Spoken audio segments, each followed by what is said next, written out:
Pada tutorial kali ini kita akan mempelajari bagaimana caranya melakukan query atau penelusuran di CGP Web Lancaster.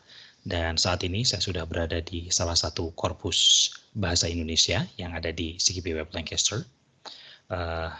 Korpusnya bernama ini ya, bisa dilihat di bagian atasnya. Untuk melakukan query atau penelusuran di CGP Web, kita bisa menggunakan kotak yang ada di sini. Ya, kita klik di kotak ini, kemudian kita masukkan atau kita ketikkan kata yang ingin kita telusuri.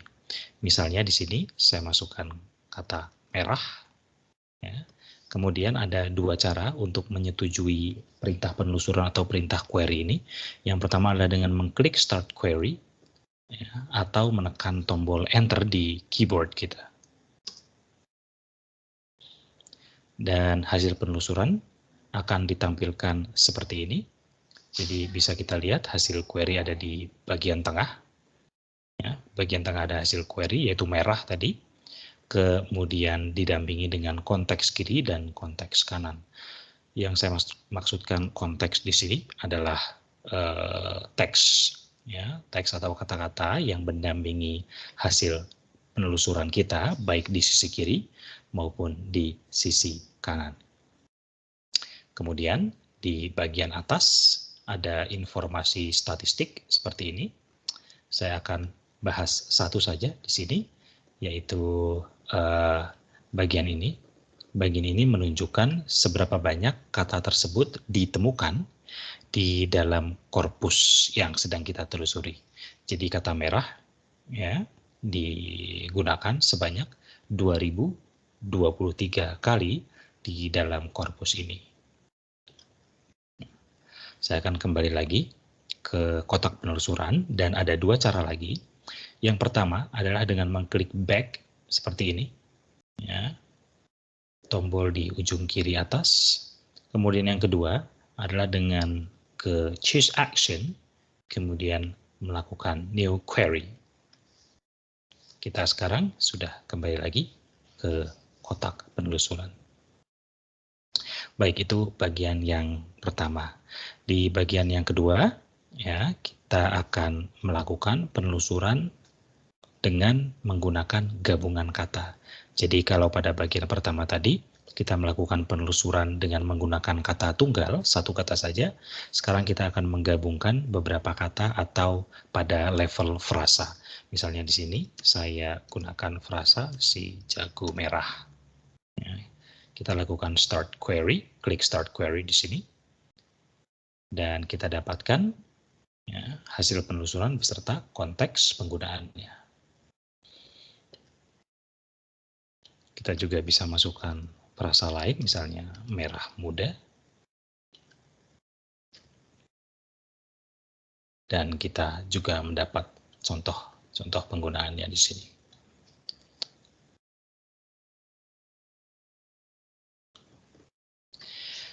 Pada bagian yang ketiga, sekarang kita akan mempelajari bagaimana caranya menggabungkan beberapa penelusuran ke dalam satu penelusuran. Ya. Teknisnya seperti ini. Jadi misalnya kita ingin menelusuri beberapa kata yaitu merah, kuning, dan hijau. Kalau kita menggunakan cara seperti sebelumnya, maka kita harus menggunakan 3 kali penelusuran. Kita menelusuri korpus ini menggunakan kata merah, mendapatkan hasilnya, ya. Kemudian kita kembali lagi menggunakan kata hijau, mendapatkan hasil, kembali lagi menggunakan kata kuning, dan mendapat hasilnya baru kita gabungkan menjadi satu. Ya, jadi itu cara yang konvensional. Tapi kita bisa menggabungkan ketiga penelusuran tadi hanya dalam satu kali penelusuran saja. Caranya adalah dengan membuka tanda kurung terlebih dahulu, kemudian mengetikkan query yang pertama, yaitu merah. Setelah query yang pertama, kita berikan tanda garis lurus atau vertical bar, seperti ini. Di keyboard saya, tanda ini ada di samping huruf Z. Mungkin di setiap keyboard bisa berbeda ya. Kemudian kita masukkan query yang kedua, saya masukkan kuning. Lalu kita beri tanda vertical bar lagi atau garis lurus lagi. Kemudian kita masukkan query yang ketiga. Kalau kita masih punya query yang keempat, bisa dilanjutkan dengan format yang sama ya. Tapi karena untuk contoh ini kita hanya gunakan tiga query saja, maka saya cukupkan sampai di sini dan kita tutup kurungnya. Oke, kemudian kita klik Start Query atau tekan Enter. Nah, di sini bisa kita lihat bahwa pada hasil penelusuran, yang muncul bukan hasil penelusuran merah saja, tapi juga kuning dan hijau, ya, termasuk merah juga tentunya. Nah, frekuensi yang ditampilkan di informasi bagian atas ya, frekuensi yang ditampilkan di bagian atas ini merupakan frekuensi gabungan merah, kuning, dan hijau. Bagaimana jika kita ingin mengetahui frekuensinya masing-masing? Caranya adalah dengan ke Choose Action, kemudian kita lakukan Frequency Breakdown. Dan di sini bisa kita lihat frekuensinya. Kalau dari tabel ini, kata merah frekuensinya paling tinggi, ada 2023, disusul dengan hijau 835 dan kuning 634.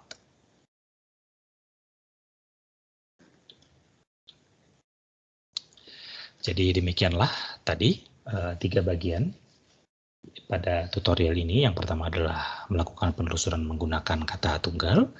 Kemudian yang kedua adalah melakukan penelusuran atau query menggunakan kata gabungan atau frasa. Dan yang ketiga adalah melakukan penelusuran menggunakan format tertentu yang merupakan kombinasi. Ya. Jadi apabila ada pertanyaan, silahkan cantumkan di kolom di bawah. Dan sampai jumpa pada tutorial berikutnya.